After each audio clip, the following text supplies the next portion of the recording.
Okay, geopolitical investors, Javier here, just with a little market check-in, guys.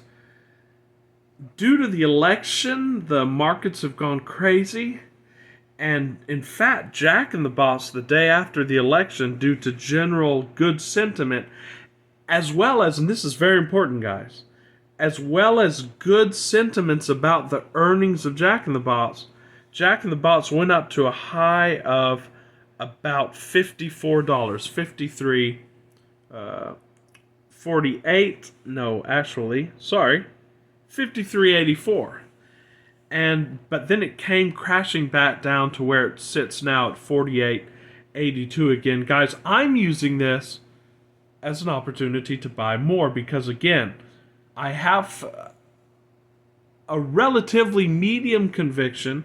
That's why I didn't bet the farm on it. But I have a medium conviction as to Jack in the Box long-term, short-term potential.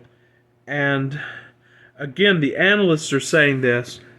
Jack in the Box stock recently saw a rally that analysts attribute to a mixture of strong investor interests and positive outlooks. So, I, being an outsider, admittedly not knowing much about investor interests except what I can research from readily publicly available sources just like you,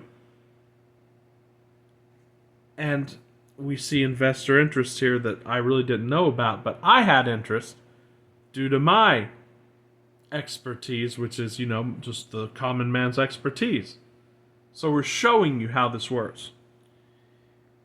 And positive outlooks from recent reports on target price increases. However, the stock then dropped again due to the restaurant industry's overall market volatility. Restaurant industry is very volatile. That's actually good for us because it means that we have various entrees. Again, I'm using this as an entree or an entry point to get more, buy more. And investor caution and economic uncertainties. Analysts believe Jack's fluctuations reflect broader challenges in fast food, including labor costs and inflation pressures.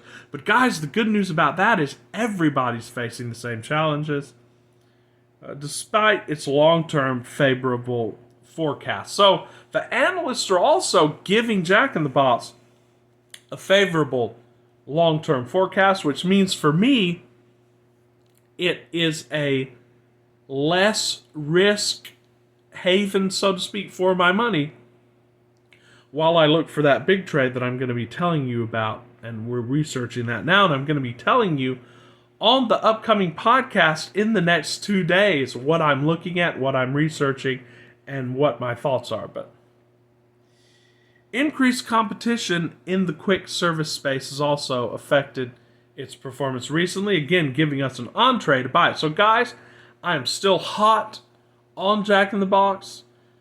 I actually bought some Jack in the Box earlier. I have my drink right there.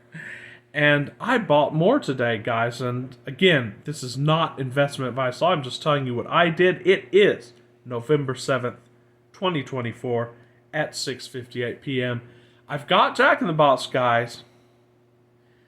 I've got silver. Oh, and we're going to talk about Bitcoin in the next podcast. Just justify it to say, guys, that Michael Saylor, I believe, was correct in predicting a 1 million price target for Bitcoin in the not too distant future.